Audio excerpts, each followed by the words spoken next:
Do, Do, do, do, do, do. Mm-mm-mm-mm. Hello and welcome into the Mm-mm-mm-mm. Knicks-Verse pregame show with Quis and Foxy from Sports Vibes TV. Thank you guys for joining us. Really yay! appreciate it. We have a big game today to discuss, and we're going to discuss whether the Knicks should continue making a playoff push or not, or at which time should they decide whether to continue or not. So that's what we're going to talk about. We're going to look at the schedule ahead and what options there might be if they want to continue making the playoff push. So that and more is what we will be discussing. I would like to actually pull up. Here we go. I'm missing something. Our overlay that I prepared. I got to use it. I prepared it. Shout out to the chat. Thank you guys for joining us. Always appreciate it tremendously. Yeah, salute to the chat. Thank you guys for Hi, tuning in. Connor. How are you, Connor? Hi, Brendo. Lex, one of the great mods in history. We surveyed 100 people. Thank you so much for all your help every show. Absolutely. Absolutely. All right, here we go. There we are. See? Got it Dang together. tanks. Getting it together, It's taking a little bit, but it's happening. All right. Well, first of all, how are you guys feeling about that loss that we just had with the Cavs? How's that jiving with you guys right now? Any lasting thoughts? Any new impressions about the Knicks? I mean, I was upset the fact that Cam got DMP'd. I mean, we talked about this off screen, but you go and make a move for a guy like Cam, and I know Kimba was coming back into the lineup, but to say that there's no minutes in the rotation to get a guy with that ability into the lineup, especially when you see how the team played in the third quarter. We shot 29% from the field in that quarter. We shot 20% from three, and then we shot 30% from the free throw line. So we struggled trying to create offense. We struggled mightily at the free throw line, and you're telling me Tibbs couldn't look at his bench and say, hey, we've got a player like Cam that could come in and at this moment and provide us with both shooting and offense. I think that was a missed opportunity. I think we should have tried to get him into the game at that moment, but it was just a tough game. Another game Knicks struggled to score. We weren't able to get over 100. The defense was a little bit better. We at least kept them under 100, but you look at the game where the Cavs didn't have Jared Allen, they didn't have Markkanen, and that's one of those games we definitely should have came away with. So for that, I'm a little bit upset, but I'm not too upset because heading into the game, I did say we probably weren't going to win. So I was hoping the Knicks could have proved me wrong, but unfortunately, we ended up losing. Yeah, that was a tough loss. It was a waste of a comeback. A really nice comeback too. We got a bunch Foxy, of those this season. Yeah. Foxy, how did you feel about it? How do you feel also about what Keith Same way as my guy Keith said. Fournier was no, he wasn't lining it up. Burks was lighting it up. No, he didn't score any points. So why wasn't Cam in? Yeah, so it's and also from a psyche standpoint, he leaves that place. He could hear the crowd. Everyone's in anticipation. Hey, do we have the 3-and-D of our dreams, and doing a DMP? So we just went through Knox. You got to be sensitive to these kids, to their psyche and everything. And I'm like, he's starting off again. Like, that's not the right thing to do with this guy coming in. Play him 5 minutes was bad enough, and then you do a DNP after the 5 minutes. What's up with this head coach? What's up with this head coach? It just drives me crazy. So why do you guys think, and I'm going to ask Keith first, why do you think Thibs chose to basically just kind of, showcase him, give him a little cameo on Sunday, 5 minutes, and then on a back-to-back, you would think, oh, this is where he's going to get some extra minutes, because my guys are going to be tired. Why do you think he chose not to? Well, I think you look at Kimba coming back, that played a factor. That got Tibbs back to his normal rotation. And we know Tibbs is rigid. He doesn't really want to move off of that. So he was going to stick to it. I didn't think he was going to, because even before that game, I said it was a pretty big likelihood that Cam doesn't play. Just knowing how Tibbs uses his rotations. And he doesn't like to go too far past a 9 or a 10-man rotation. And when you look at this roster, that kind of leaves Cam, Deuce, and Sims as the odd man out. So that's why I think he didn't put Cam in. He wants to get Kimba in there. That's his quote-unquote starting point guard. That moved Burks back to the bench unit. And then once you do that, you really don't have too many minutes for Cam, especially if Tibbs isn't going to try to be creative with the lineups out there. I know, but it's the second game of a back-to-back. I It's mean, the is second. it? The first game of a back-to-back, you don't play your 40 some odd Yeah. minutes. So the fact that he did that, I Oh my- wasn't shocked he decided to put them out there for 30 some odd minutes again. That even made it worse. Yeah. RJ played the entire second half of the game against the Clippers, 43 minutes. Randall played 40. You'd think you'd be able to find some minutes in the second game of a back-to-back. Foxy, how do you? What do you? Can you add anything about what you think Thibs might be thinking in terms of that? Because I have a theory, but it's loose. It's a loose theory. Well, I was going to say the other day, Keys, kudos to you, my friend, because I said, hey, do you think that he's going to do the Obi stuff? And you went, and I think he's going to even do less than that. And you were right. He do not play. And Georgie said that I think he was just saving him from the back-to-back, so he'll probably play some minutes. And it's like, so all three of us have no feel for this guy. I just think he's just can't teach an old dog new tricks. He's just so rigid, and he doesn't want to move away from his rotations. And like Keith said, with Kemba coming in there, and we saw Grimes, he's just, you got to earn it. You got to earn it. And without anything about saying, hey, it's a different league now. I got to be sensitive to this kid's psyche. I don't want him losing confidence. He has all the tools. The only reason he hasn't put all those tools together is because of his psyche and other things. So, he went from playing 20 some odd minutes in Atlanta to not playing at all. So It's like, what the hell did I went from the frying pan into the fire? Yeah. And you also you look at the team, and you would hope that the reason the vets are getting so many minutes is so that we can up their trade value and move on from them. And in that, I would understand it somewhat, but you still got to find some minutes to get Cam involved. You can do both. You can get Burks and you can get Fournier some minutes out there, and still get Cam some time to get out there and get acclimated with his teammates on the court. Yeah, I think you hit it. That's kind of where I was going. But one thing, though, Obi did he almost doubled his minutes in the second game. He had, about 8 minutes on Sunday, and then on Monday, 9 the first game. Yeah, 8 or 9. He got 15 the second. So he deserved it. He played very well. Should have gotten even more. Yeah. Well, the whole starting lineup were negative, and the whole second team were positive on plus minus. Once again, for the umpteenth time this season. Yeah, it's one of the stories of the season. Yeah. Mm-hmm. I think you hit on the core of it. I mean, well, first of all, yes, we know Thibs only goes past, he only hits 10. That's his rotation. Doesn't really go past that. And then he announced that he's going to cut it down to 9. Or he didn't clearly say that, but once he said the word 9, he said the number 9, you knew what that meant. Number 9. So, and then which is interesting timing when you consider Knox was completely out of the rotation. So Knox was flipped for a player who should be in the rotation. And instead of keeping your rotation at 10 and maybe you can ease Cam in and give him some of those minutes, instead he's talking about cutting that out. So that's a whole other slot gone. I'm thinking there might be a little bit of a tug of war going on with Thibs and Leon right now. I mean, he doesn't want to be pressured to play Cam when Cam is still learning the system. And at the same time, the major issue is whether the Knicks should continue making a playoff push. Now, there's like about 3 weeks left, or not even about 2.5. Not even before the trade deadline. And it's crunch time now to decide what's going to happen with this team. And now we're going to talk about that specifically.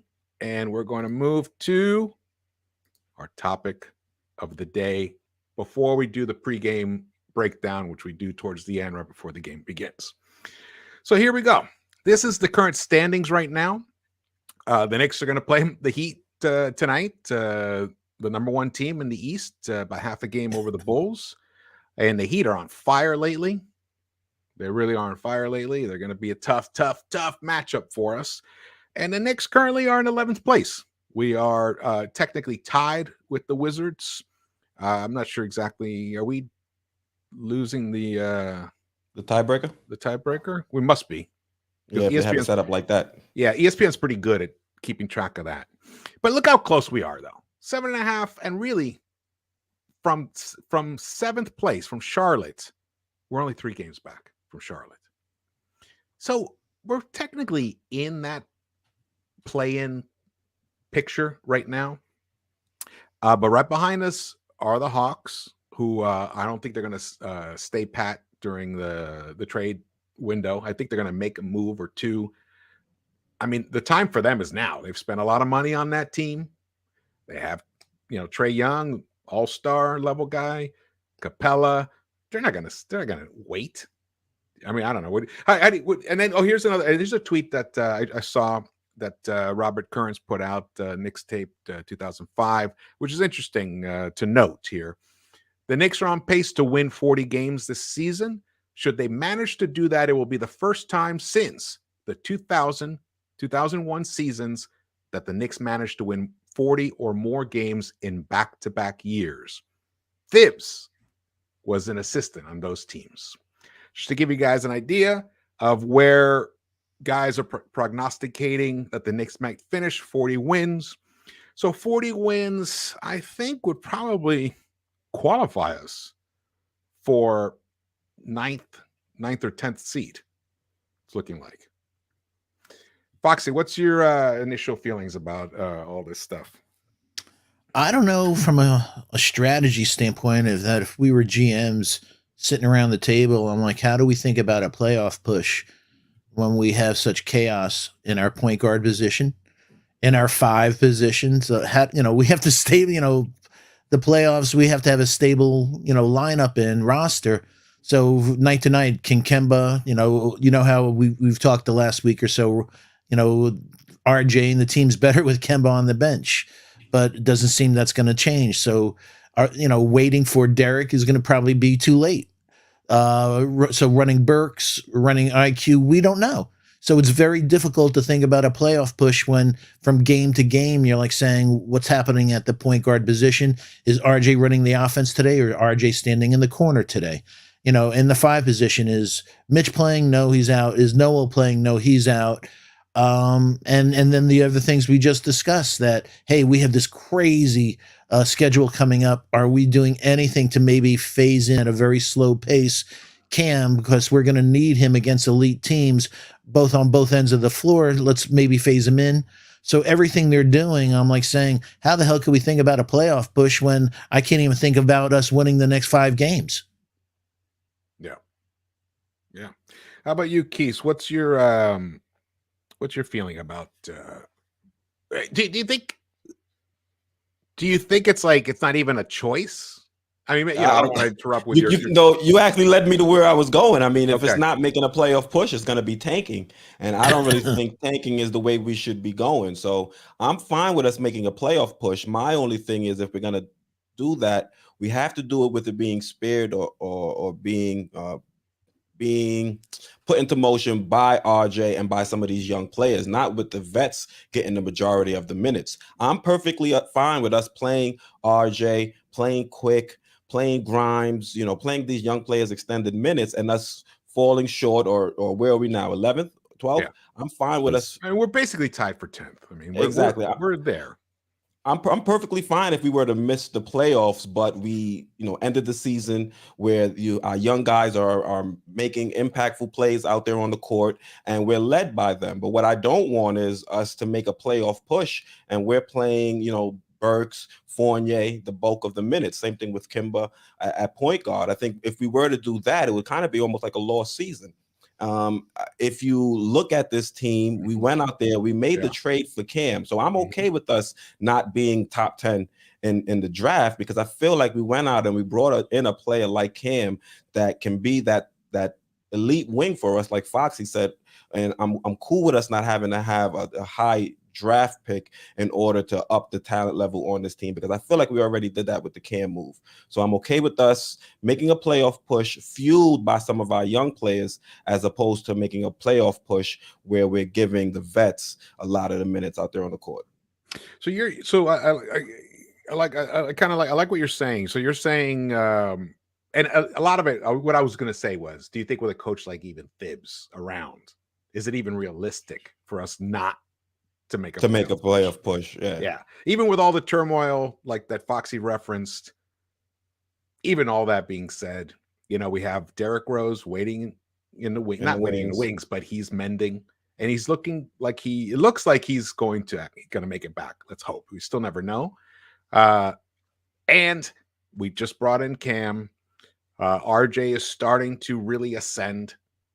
Unfortunately, as he ascends, Randall's like just nosediving. So I like that approach, the thinking where you're saying basically, look, we have Thibs as our coach. Tanking isn't realistic or even not necessarily even a good strategy per se.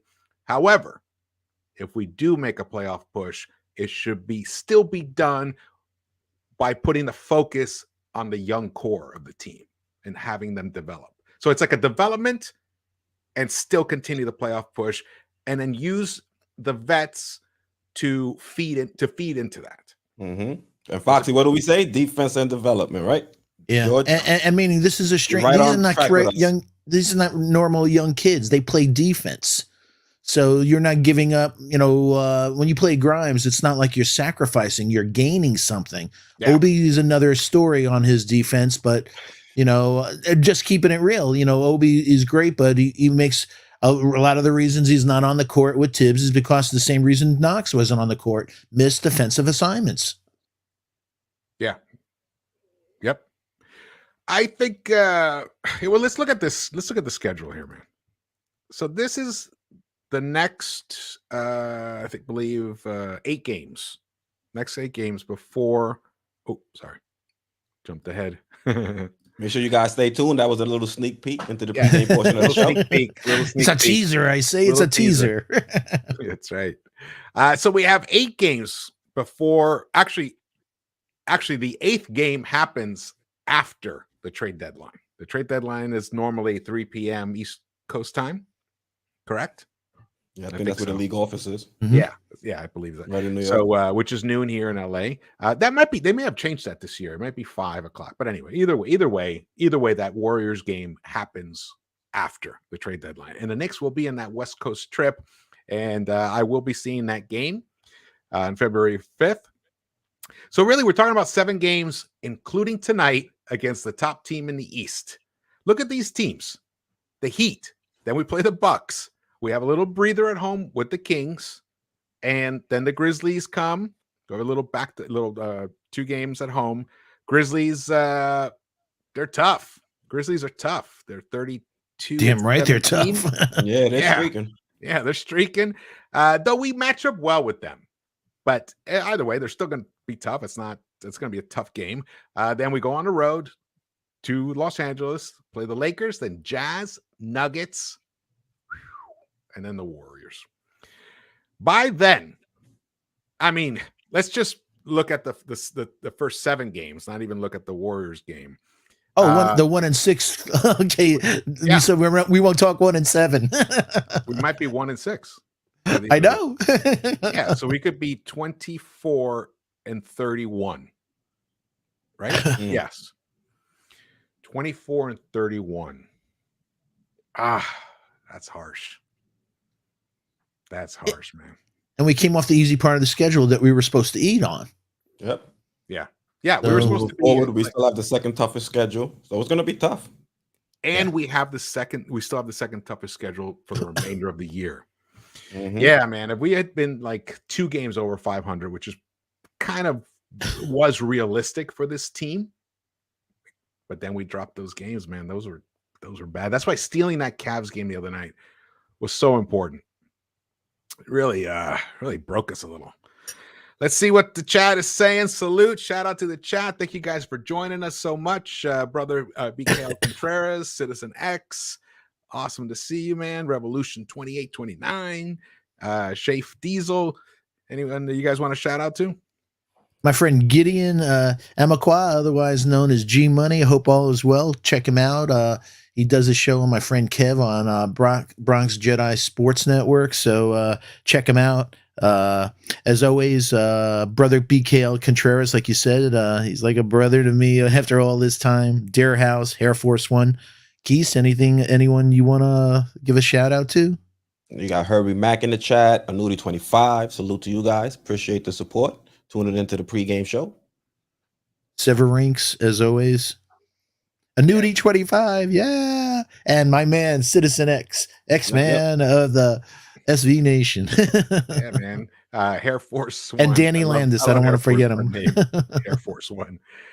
Gideon. And George, yes. Just to add to the point of us having the second toughest schedule, if you look at the Eastern Conference and the other teams' schedules, a lot of them have much easier schedules. You look at the Indiana Pacers. I know they're still struggling, but they could always make a push. They're within reach. They have a much easier schedule. Cleveland has the easier schedule. They're ahead of us, so they can, increase their lead. At the Hawks have an easier schedule. Boston Celtics.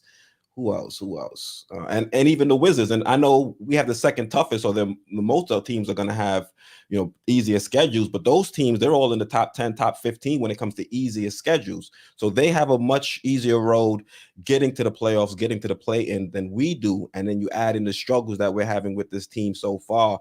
It's going to be tough for us to get in. It's not impossible. It's something we can still do, but you just have to temper your expectations and readjust what you want your goals for this team to be moving forward at this juncture. Yeah.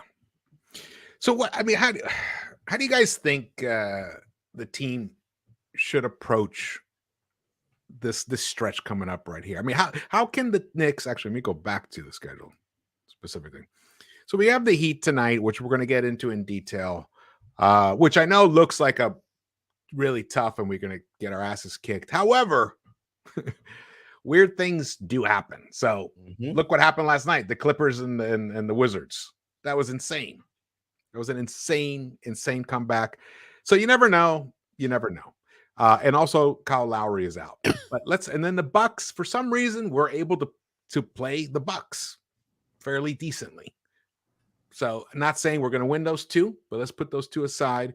So we have the Kings, the Grizzlies, which I said that we match up well with them, even though they have been playing well. The Lakers, they got AD back.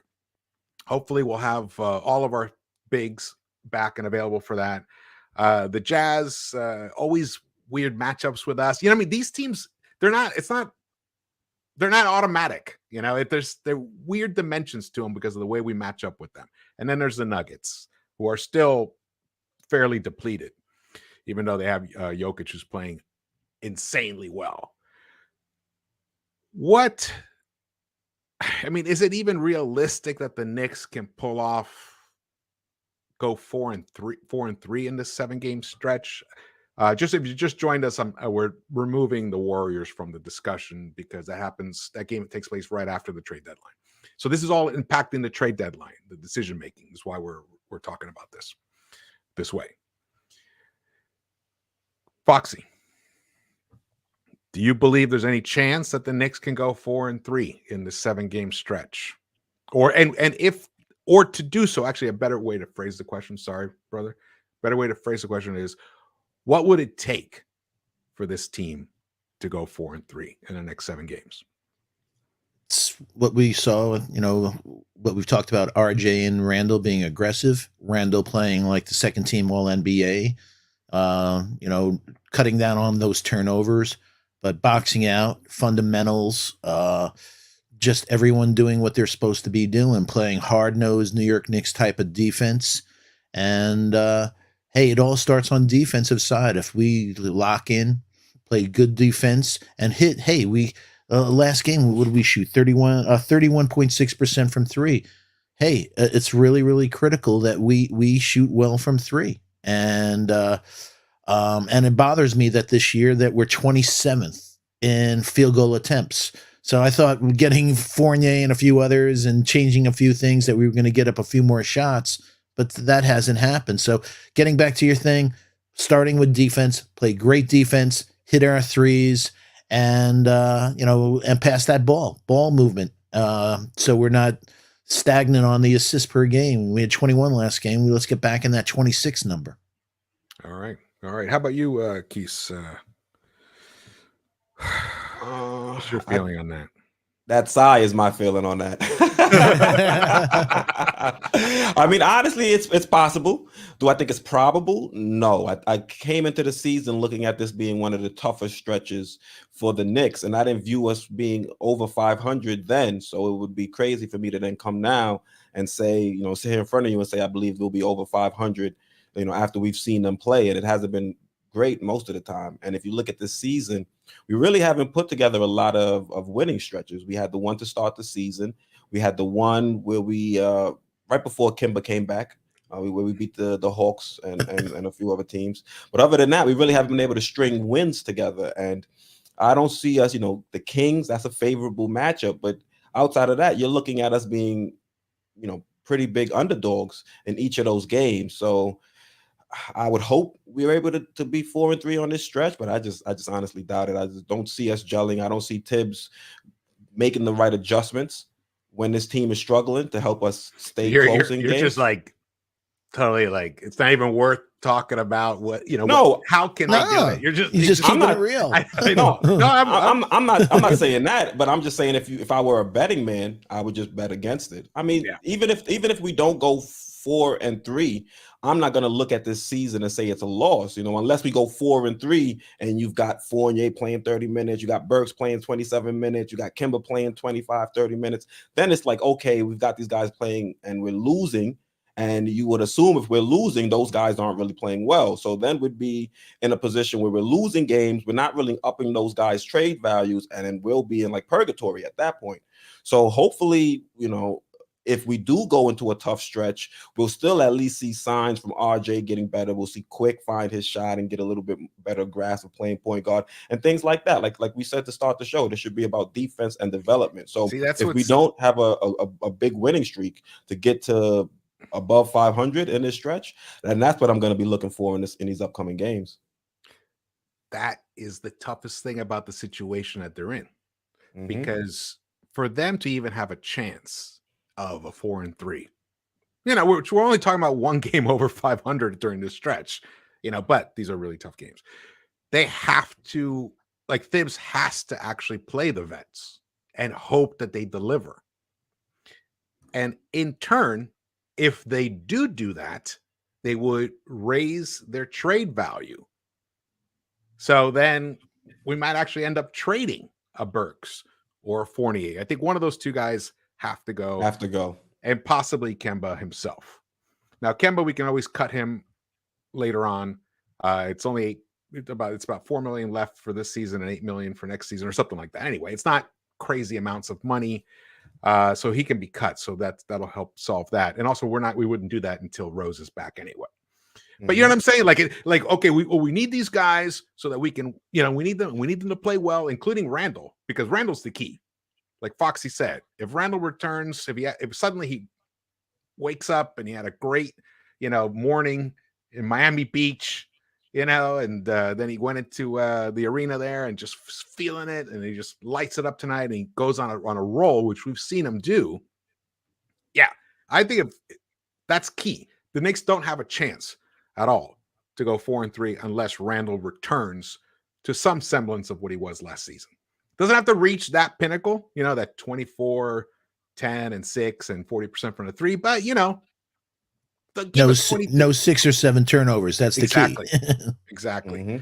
So it's a super chat. It's a weird situation. Yeah, you got a super chat, George. Oh, we have a super chat. Thank you, man. Oh, yes. Thank you. Video Micah, thank you so much for the contribution, man. Jamaica. Yeah, Video Micah. For everyone looking for Cam to play ASAP, the reason for playing Burks, Kemba, and Evan more than the young guys is to show them off for other teams. 100% correct.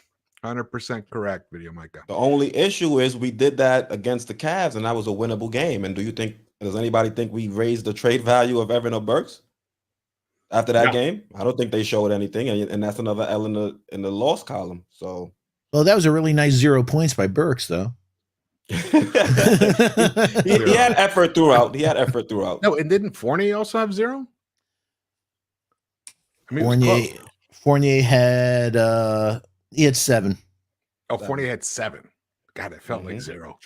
And also, George, in your response, Says you it all. mentioned 4-3 is only, a game over 500. But if you look at the Knicks not all the games we've played, it'll be hard to find a stretch of basketball in which we've played a game over 500. I mean, we've had a few stretches there where we've got wins in bunches, but for the most part, we can't string any wins together. No, because we haven't been consistent, and mostly it's because of well, first of all, Randall's just falling off the table. I don't have the numbers right now with him, and I don't know if Foxy, if you do, or Quis, about how poorly he has been doing since the calendar turned to 2022, but it's been abysmal. And then Burks, you don't know. I mean, Burks has become super inconsistent lately, even though he still does well with defensively. Evan was lighting it up, though. Evan's the one guy who actually has been not consistent. I mean, it's God. See, even I can't even say he's been consistent, but overall, he's better than he was. Overall, he has been hitting the three at a really tremendous pace.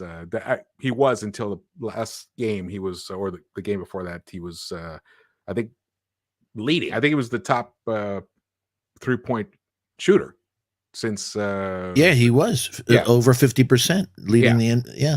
Hey, just real quick, we have 112 people in the chat, 33 likes. So do me a favor. Please smash that like button.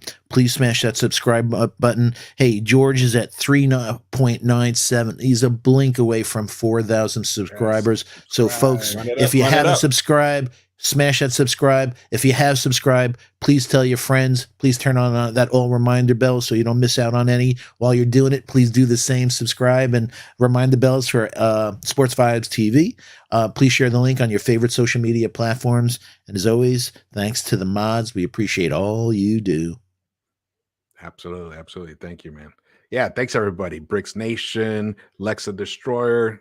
Awesome mod, man. Fantastic. Our guy, Stanley Mann. Always great comments. Yes. Stanley. We've been consistently bad, he says. Yes, we have. Yes, we have. But that's why when you put up that thing about the 40, it's like, that to me was more about futility than, wow, we're really happy about that. I know, but that just shows how bad we've been, that we're happy. This franchise has been in 21 years. Yeah. Just to give a frame of reference. And I think, last year, the way we finished just put us in a different headspace in terms of expectations. We just haven't met those at all. But Video Maker, yes, that's absolutely 100% correct. That is the reason, and that is the difficulty of the situation that we're in, because we're actually going to need those guys to respond for us to even make a playoff push. But if they do respond and we make a playoff push, and let's say we are able to steal some of those games and still stay relevant by the trade deadline, and we do make some moves, I would say at least 2 of those 3 guys will not be with the team moving forward for the rest of the season. That's my prediction. You can also understand why 2, Burks and Evan, but there's no trade value for Kemba. And why would you play somebody? Well, you never know. Kemba's, but why would you hurt the momentum of RJ? Have RJ stand in the corner and just say, we may, even if we don't trade Kemba, we may cut him. Well, why showcase? I wouldn't showcase him. not at the development of RJ. Yeah. What interesting? One thing you pointed out, Foxy, about us, whether we can even make a playoff push, and that it would require defense. Now, our defense has been getting better, I'll show you the stats. But someone asked, because on the recap that I did for the Cavs game, I talked about, because for people were talking about, Love made 3 consecutive 3-pointers. He actually made 4 consecutive 3-pointers. There was another shot made in between that, but he put 4 shots. In the 4 shots, okay, because someone asked me, said, who was guarding him? In the first one, it was Nerlens. Then he was taken out. In the second one, Randall was guarding him, and he switched with Kemba. Oh, it was disgusting. It was a slow switch in slow motion. And so that's basically a wide open look for Love. Yeah. Who's 6'10" over Kemba. The third time, it was Randall. And where he was cheating into the paint, and Barrett made a half-hearted attempt to go out and contest the shot. And the fourth time, the same thing. It was Randall again.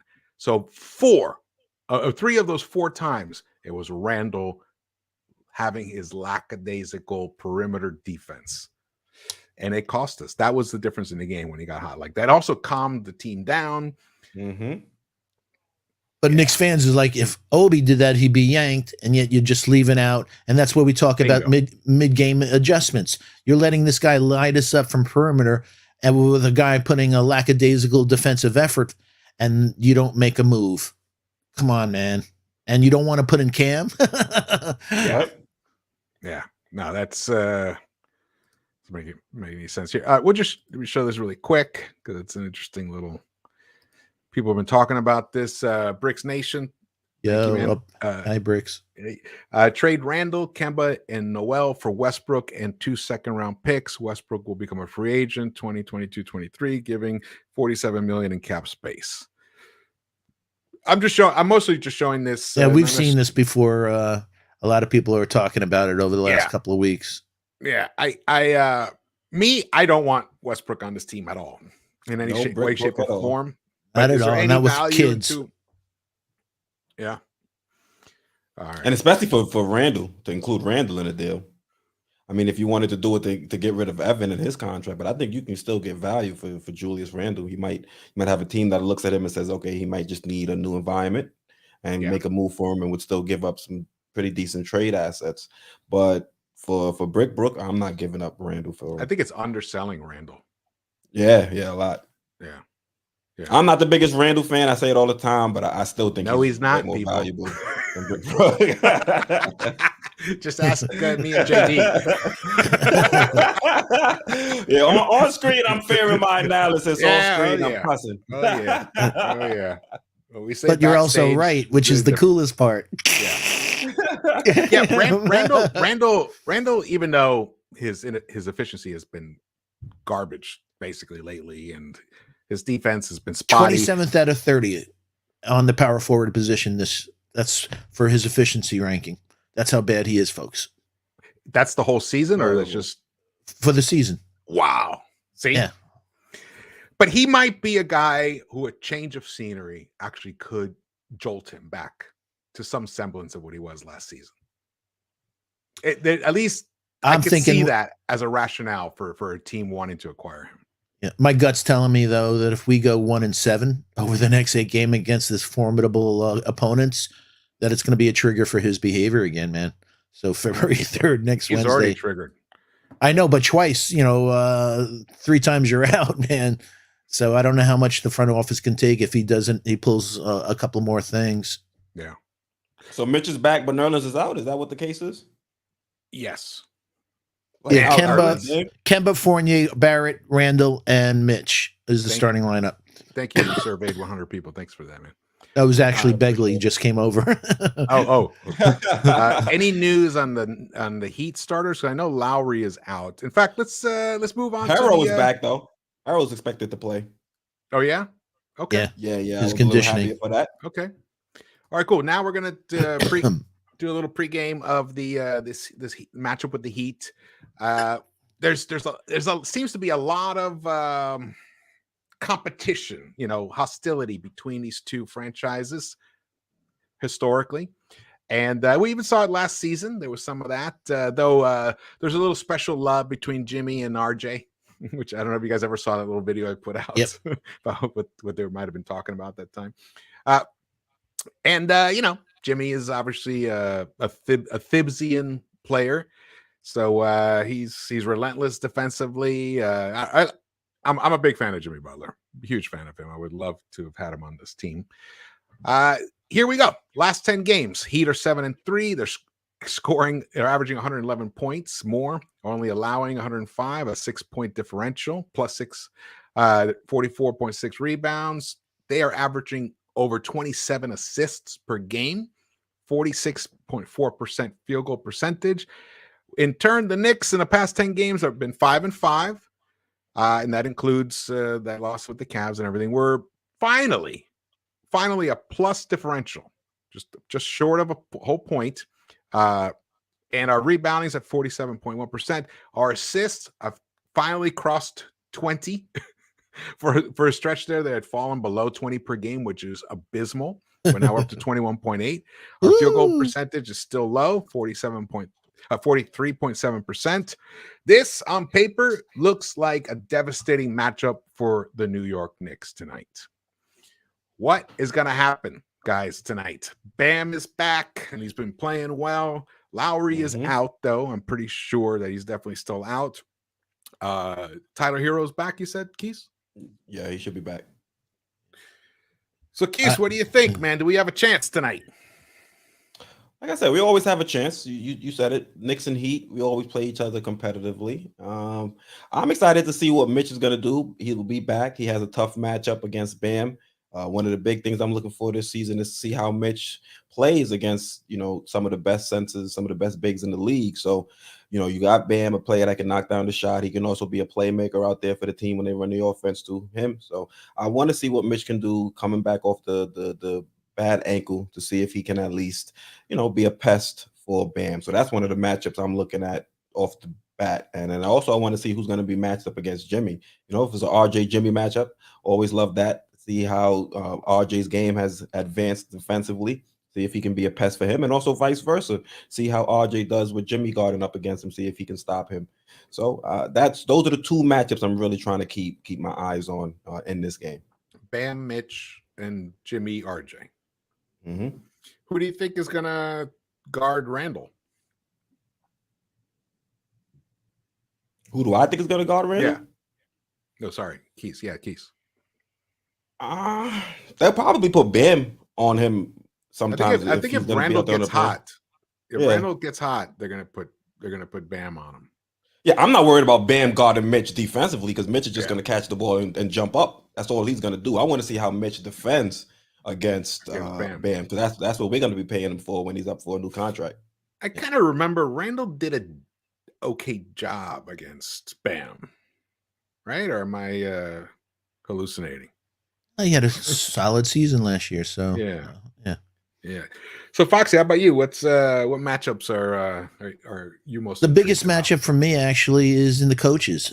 People have heard me say this before that I think he gets outcoached every time. Last year, you heard me getting mad saying, "Did you see the traps that Eric threw at the Knicks last year?" And they didn't respond. So I wouldn't be surprised they're going to throw some traps at us again tonight. So I was upset last year that we were unprepared, and now in our point guard position, we don't really have elite point guards that'll be handling that. So that's something to look at. We have to run them off the 3-point line. They're second in the league in 3-point percentage, so we have to do that. That's really important. Yeah, we can't give them open looks. Can't give strategy. Absolutely. Yeah. And one of the key things I look at with this team now is that they're 30th in the league in blocks. So that means for me, and also they're 25th in personal fouls, the hack-a-lock. So I'm looking for RJ and Randall to go to the hole. Go to the hole. If there's not that block, somebody that they are fearful, not a Robert Williams type of force back there, go to the hole. And worst case scenario, they'll get to the foul line. Just folks, could they please shoot foul shots a little better? But I'm really worried about the coach. A lot better. I'm worried about the coach matchup. Yeah, we got to shoot our free throws, man. We would have won that. We would have won that Cavs game if we'd hit those free throws. And I feel like I've said that at least 3 other times this season, where we literally, if we had just hit our regular average of free throws, we would have won the game. Yeah, we're not talking about go 10 for 10 or 20 for 20. No, just hit your average. We would have won. At least I think definitely the Cavs game and at least 3 other ones. Shot 78% last year. Third is ridiculous. Shooting 30% from the free throw line in a quarter, 3 of 10. Sheesh. In a quarter where you're already struggling to score, you hit a couple of those free throws, you might get into a groove, get into a rhythm, and that might be a game we win by 5, win by 6, as opposed to lose by 2. Yeah, look. If Burks or Fournier had given us something in that third quarter, this team might not have. I mean, I can't believe we started out. We were tied against the Cavs and just completely. Just let go of the rope. Yeah, the second time in the last few weeks. We were like one of those dogs that you encounter on the street, and they just lay on their back and they like put their legs up. Offer no resistance. Yeah, no resistance whatsoever. Just tickle my belly. You talking about me again? Oh no, you were talking. Hey, I see a friend in the chat, Angel Torres. I saw last week. He from Puerto Rico. Spent a lot of time in Puerto Rico, and Ponce, Juana Diaz, and Yasco, Bayamon. So hi, I hope all is well, man. Absolutely, yeah. Shout out to you guys. Keith Turner showed up. Citizen X. We pointed out. Let's see who else. Kep Steezy. What's up? Good to see you. Sergeant Robert 2764. Always good to see you in the chat, brother. Let's see here. What's he got here? Interesting. President, I haven't even read it yet, but I just put it up. President Leon Rose move on from Coach Tom Thibodeau and hire Coach Kenny Atkinson for new change of basketball system. Sergeant. You have a lot of fans for this idea. In fact, that was a lot of people's top choice was Kenny Atkinson over Tom Thibodeau. Yeah. Interesting. I wonder who would be the next coach. He might already be on this staff. Yeah, you guys are Johnny Bryant fans, right? Well, I'm not necessarily a Johnny Bryant fan in terms of him being, but I see that being a logical progression. I could see that happening. I mean, why would he come over from Utah? Blah, blah, blah. So I have a feeling there's definitely potential there. We do have some more stats to look at here. These are the season leaders for each team. Randall now dropped below 19 points a game. This is what we're talking about. This is for the full season, guys. 41.2% field goal percentage. His rebounds. It's a 3-point percentage that's killing him. Yeah, his rebounds. He's still basically 10, but look, it's dropped statistically below 10 per game. Assists 5.1. He's still keeping that up, though. I have a feeling that's been on the slide. That was like around 5.8 earlier in the season. So things are progressing. They're trending downward for Randall. It's a bad time. Tyler Hero's the top scorer for them, 20.7. Yurtsevin, 6.4 rebounds. So they're not a big rebounder. They don't have a big presence in the middle. Bam is there for shot blocking and whatnot. But I think technically Randall and RJ should be able to drive and do some damage today on layups. They should. That should be the game plan. Defensively, we got to keep an eye on Yurtsevin too, because he can shoot. Yes, he can. Yeah. Yes, he can. Yeah, every Heat player can shoot the three. Knock down the three. Yeah. You have another a super chat from our guy, Citizen X. Hey, Citizen X. Thank you, brother. Let's see here. Could we have done better with a different coach and the same roster? I don't think we could have done better last season. No. I don't think we could have done. Could we have done as well? Possibly. But better? No. Could we have gone deeper? I don't even think so. The way that Randall just was his level of ineptitude in that playoff series against the Hawks, I don't even think any kind of coach, a coach would have had to have foreseen that and then made instantly adjustments. And it's hard to do that when this guy, second, all-star, second team All-NBAer, we rode his back all the way to the fourth seed. It just wasn't enough time to make adjustments. That's why I just wanted them to win that game 3. If the Knicks had been able to get this series, get it to 6 and 7 games, I think the Knicks could have still pulled out that series because it would have given these guys a little more runway, for them to be able to take off. We just ran out in that 5th game, and it was because of that 3rd game loss that just should never have happened. You have another super chat. However, this season, whoever wants to answer this one. I don't think we would have done better, but I think we might have found ourselves in a better spot this season. Because if we don't go and roll off the 41 wins, I don't know if we give everybody the bag and muddy up the cap space. I don't know if we go out there and bring in a Evan, we go out and spend the $8 million a season on a Kimba. So we probably don't have a better win-loss record, but I think the franchise would have been in a healthier spot cap space and roster-wise if we had have gone with a guy like Kenny Atkinson. Because if you go with Kenny Atkinson, I don't know if he's pushing the guys night in and night out like we saw Tibbs do. I don't know if he's relying on the veteran presence as much as Tibbs did last season. So I don't think we would have been better. I just think we might have been in a better position now. Also, the rookies were, I mean, he gave quickly. He featured quickly often. Obi suffered, but we know that he suffered. Did he have a choice? Yeah, because of rent. I don't even right. Meaning last year's roster. It wasn't like our bench was that. It wasn't like the bench we started out this season with. I mean, that bench this season when we had Rose on there, Burks. I mean, it was IQ, Obi. It was that was an awesome second unit. We didn't quite have that last season. So yeah, I think Thibs was the right coach for last year because we also had to establish a winning culture again. I mean, I showed you earlier how inept we've been since 2000. So, but this year, there is a chance that another coach might have actually gotten. I think another coach might have gotten more out of this team this season because I think Thibs has hitched his wagon or had so far too much to Randall, and as you can see, he's not a 2010 guy anymore. I mean, he's close, but he's dipped below that. He was well above those stats last season at this time. So yeah, we got another super chat. Thank you, man. Thank you, Citizen X, for that. Brendel Perez, really appreciate the support. Eric Spolstra will outcoach Thibs. Yo. I don't see us winning this game. Look out for the zone all game long and the Knicks not being able to adapt. Yeah. The killer zone, man.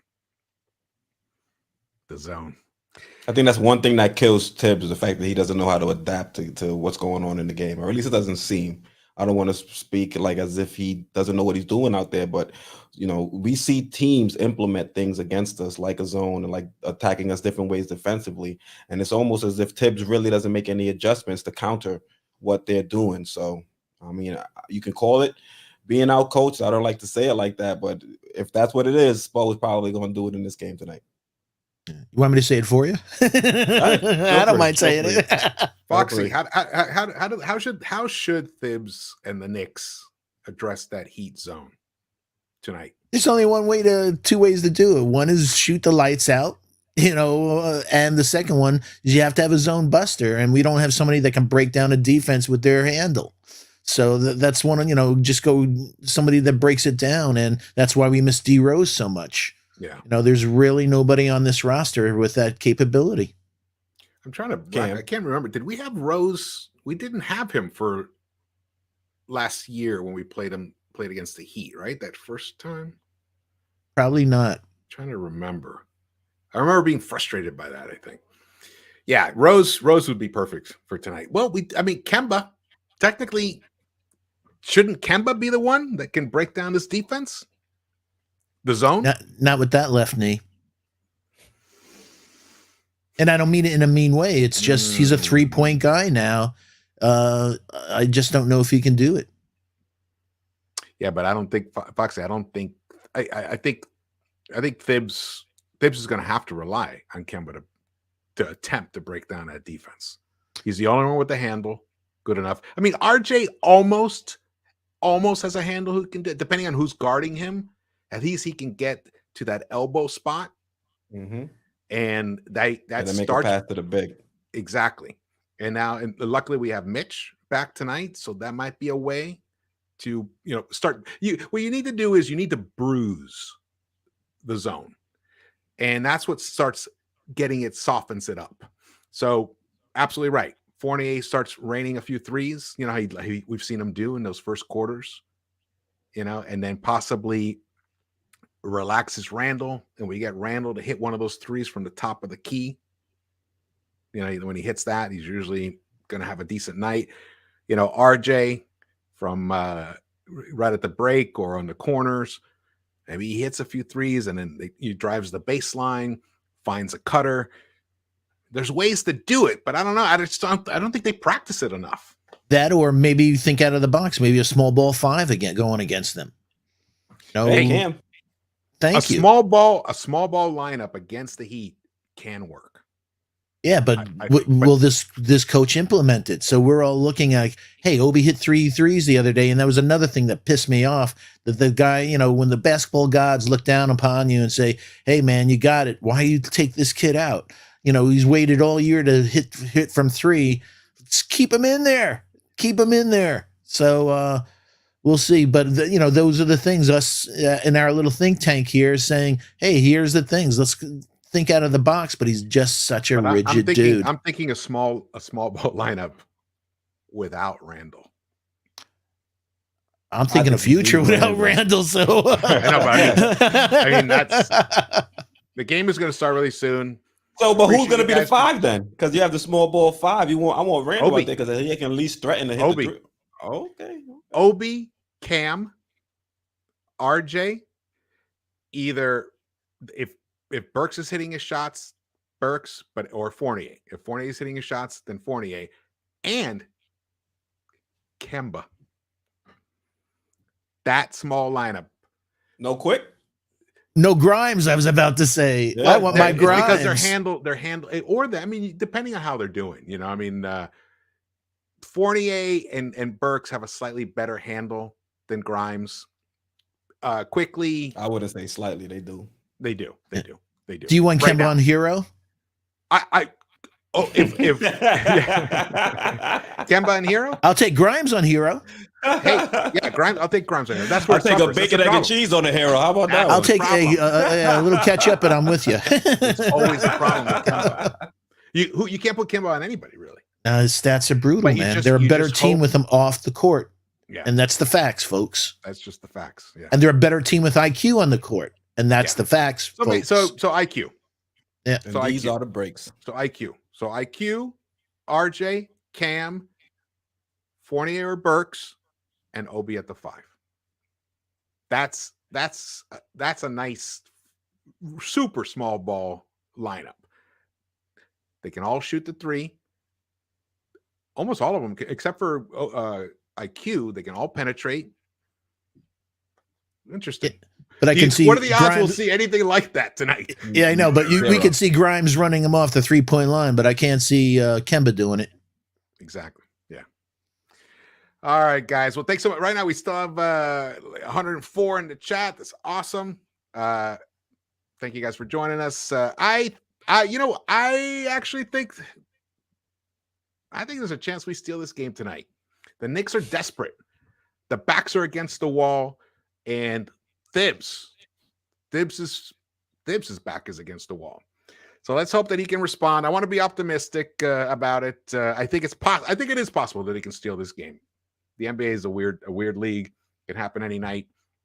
Definitely, it's going to require tremendous effort from at least 4 or 5 guys on this squad tonight. 5 guys, double digits, maybe 3, 20 and above that are just hot, lights out. Fournier, guys like that. Randall. So let's hope it happens. I'm not even going to predict a score because it's not even worth it tonight. Yeah. Shout out to the chat. George just doesn't want to be on record. Not for tonight. No way. Yeah, no way. He'll point out Foxy, but he won't say nothing to him. Hey, Foxy, you remember last time? Yeah, Foxy. Who's gonna win, Foxy? I am. I'm gonna have a drink once I get off the air. There we go. There we go. How about you, Quis? Who's gonna win? I think the Heat are gonna win. All right. So I just want it to be a close, well-fought game. We can't win them all. Just be competitive. Yeah, be competitive. That's a big key. Big key. Worldwide L. Yeah, I got the Knicks winning tonight. Let's go, brother. Yes, love it. Give Bo a kiss for me. All right, brother. All right, thanks everybody for joining us. Lex, the Destroyer, awesome. Thank you so much for holding it down in the chat. Really appreciate your support. And everyone else here, please subscribe, hit the thumbs ups, and drop your comments even during the game. I read the comments that you guys drop during the replays or whatever. And let's see, man. The future is going to be really in the near future. We're here. This is it. We've been dreading this time, and we are finally here. The Heat, and then the next 7 games are going to be brutal. Let's hope somehow the Knicks surprise us once again, like they did last year. Take some dogs. Yeah. All right, you guys ready? Yes, sir. All right, we will see you guys around the Knicks-Verse.